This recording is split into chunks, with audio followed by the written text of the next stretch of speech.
Order दिया कि नहीं दिया। नमाज तो वो पवित्र अमल है कि कुरान में नहीं है। श्री रामचंद्र जी भी कृष्ण हनुमान को कहते हैं कि प्रथमा दारका जीवा दियो दियन मुझियते तृतीयानन को डला कार्य चतुर्थ देव चंद्र का पंचम विंदो संयुक्ता। दुनिया के लोगों, नमाज पर एतराज करने से पहले पढ़ लेना वाल्मीकि रामायण, रामचरितमानस, तुलसीदास की साफ लफ्जों में लिखा है प्रथमा दारका जीवा दियो दियन मुझियते। नमाज देखकर तुम्हारे पेट में मरोड़ पैदा होता है तो नमाज का आदेश देख लो। श्री हनुमान जी की जिंदगी में, हनुमान हिनन करने वाली की जिंदगी में नेकी करने वाली जात थी। हनुमान चालीसा पढ़ते हो, जय हनुमान ज्ञान गुण सागर जय कपीसते हो लोक उजागर, पढ़ते तो हो लेकिन हनुमान जैसा काम नहीं करते हो। हनुमान तो अपने परमात्मा, अपने ईश्वर मर्यादा पुरुषोत्तम श्री रामचंद्र जी की ज़रूरत को पूरी करने के लिए पूरी के पूरी पहाड़ उठा कर लेकर आ गए थे। एक कहानी है देवमालाई, लेकिन इतनी बात है ना, अपने मुर्शिद और अपने मुरब्बी, अपने टीचर, अपने मर्यादा पुरुषोत्तम के बात को पूरी करने के लिए उन्होंने पूरे के पूरे पहाड़ को लेकर उठा कर आए थे। पूछा करो उसके sir, how can I pray the God, कैसे खुदा की परमात्मा की पूजा प्रार्थना करें। उन्होंने कहा वअमुर अहलका बिस्सलाति, जिंदगी का एक पाठ था। रामायण में 3 ही विषय, हनुमान,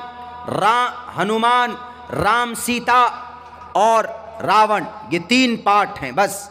तो एक फैमिली मेंबर बन गए। वअमुर अहलका, तो श्री रामचंद्र जी कहते हैं प्रथमा दारका, हनुमान प्रथमा दारका, सीधे खड़े हो जाओ, दियोदियन मुझियते, थोड़ा झुक जाओ, तृतीयानन को डलाकार, कायदा उड़ा करो बैठ जाओ, अत्तयात पढ़ो, दरूद शरीफ पढ़ो, तब बाद में सलाम फेरो, कोडला कार्य चतुर्तर देव चंद्र का पंचम विंदो संयुक्ता।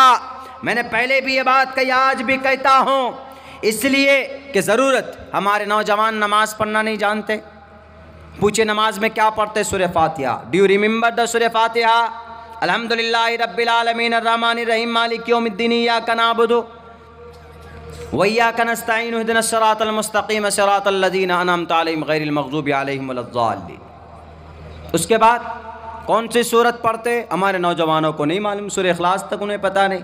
कुल हुवल्लाहु अहद अल्लाहुस समद लम यलिद वलम यूलद वलम यकुल लहू कुफुवन अहद, एंड दे डोंट नो। बहुत सारे नौजवान जानते भी हैं, अल्हम्दुलिल्लाह माशाअल्लाह जानते भी हैं हमारे नौजवान।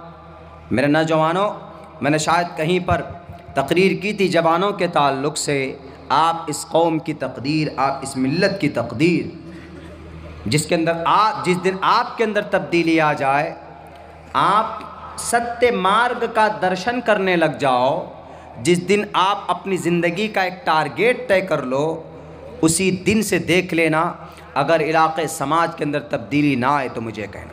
98 साल मेहनत की है आरएसएस वालों ने।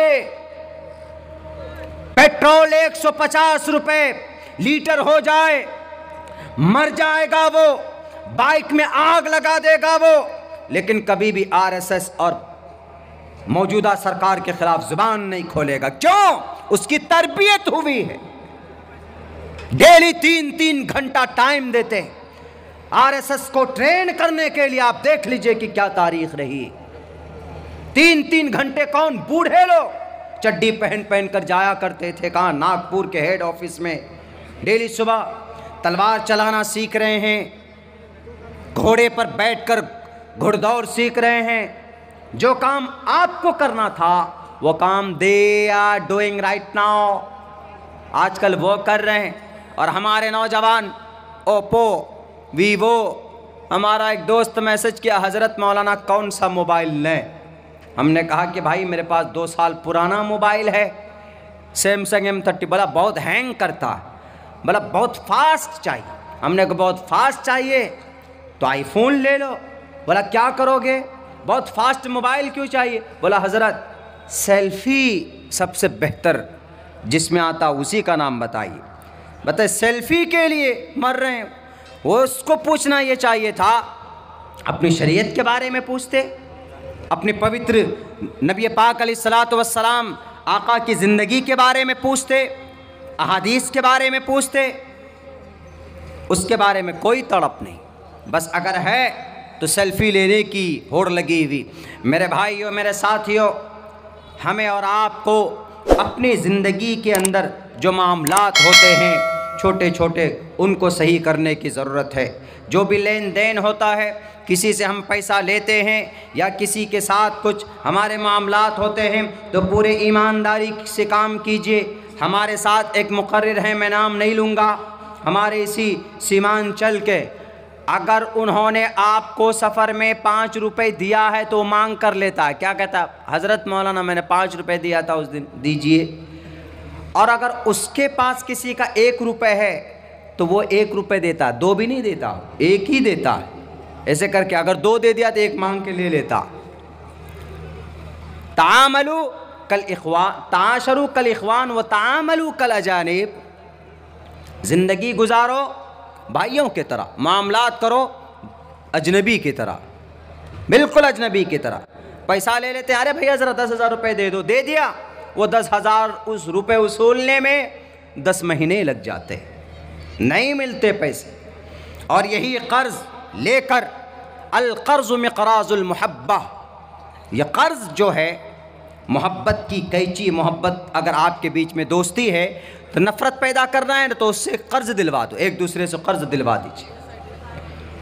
मेरे भाइयों, मामलात अगर आपके अच्छे हों तो इस्लाम आपका उसी ढंग से लोग जानेंगे। आपको एक छोटा सा वाक़या सुनाता हूँ। एक अरब, यानी एक अरब आदमी अमेरिका से अरब के लिए निकला। वहीं पर पास में अंग्रेज़ बैठा हुआ था। उस अंग्रेज़ ने देखा कि सर पर टोपी है और शक्ल में दाढ़ी बड़े बड़े। उन्होंने तो ये कॉन्सेप्ट लिया हुआ है कि दाढ़ी में या टोपी में बम छुपा के रखा होगा, कहीं ना कहीं बम तो होगा ही इसके। वो एकदम बिल्कुल नफ़रत की निगाह से देखने लगा उसको कि ये मुल्ला जी कहाँ से आकर बैठ गए, ये बम वाला कहाँ से आकर बैठ गए। ये सोची समझी साजिश के तहत ये अमेरिका ने ये इस तरह के लॉजिक्स लाए, इस तरह के अल्फाज इस्तेमाल किए। इस्लामिक टेररिज़म पहले नहीं थे, अमेरिका का इजाद किया हुआ। तो उस अंग्रेज़ ने इसके तरफ नफ़रत की निगाह से नफ़रत ज़ाहिर करने की कोशिश की। लेकिन जब शायद वो किसी अच्छे एयरवेज़ में बैठे थे, हमारे भारत में एक फ़्लाइट में खाना मिलता है, किसमें? एयर इंडिया में। अगर आप बैठेंगे तो नाश्ते का टाइम है तो नाश्ता मिलेगा, खाने का टाइम है तो खाना मिलेगा। बाकी इंडिगो है, जेट स्पाइस जेट है, गो एयर है, विस्तारा है, इन सब के ऊपर पहले जेट एयरवेज था, वो तो बेचारा बिक गया, नीलाम हो गया। अभी एयर इंडिया गवर्नमेंट की ये फ़्लाइट थी, लेकिन इन्होंने किनको बेचा? टाटा वालों को 18,000 में। इस एयर इंडिया में खाना भी मिलता, तो किसी फ़्लाइट में खाना मिलता। तो वो अरब आदमी, उसके पास जब खाना आया तो उसमें काजू पिस्ता आए, अच्छे क्वालिटी के ड्राई फ्रूट्स भी होते हैं उसमें, तो उन्होंने उठाकर उस अंग्रेज़ को दे दिया। 24 घंटे लगते हैं अमेरिका से सऊदी अरब पहुंचने में, 24 घंटे की फ़्लाइट होती है। तो उस 24 घंटे के सफ़र में उन्होंने उस अंग्रेज़ की बहुत ख्याल रखे। उन्होंने मामलात इतने अच्छे किए कि जब भी कोई अच्छा खाना आता तो फ़ौरन वो उधर पास कर देता, उस अंग्रेज़ को दे देता। वो अंग्रेज़ ताज्जुब कर रहा कि आखिर हम तो इसको समझ रहे हैं कि इसके टोपी है सर पर और इसके नीचे कहीं बम ना हो, ये तो जिहादी की औलाद है, ये तो तशद्दुद परस्त होते हैं, ये हमको खाना खिला रहा और अच्छा अच्छा ड्राई फ्रूट्स हमको दे रहे। मेरे भाइयों, ये वाक़या बिल्कुल